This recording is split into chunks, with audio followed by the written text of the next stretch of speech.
Ikalimang linggo na po ng Kwaresma, 5th Sunday of Lent. At matatandaan natin, sinimulan natin ang Lenten season sa pamamagitan ng paglalagay ng abo sa ating pamalo. Sinimulan natin ang Lenten season noong Ash Wednesday.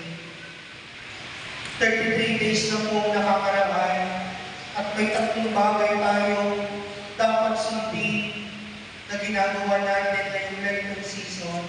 Ano yun? Prayer, fasting, and almsgiving.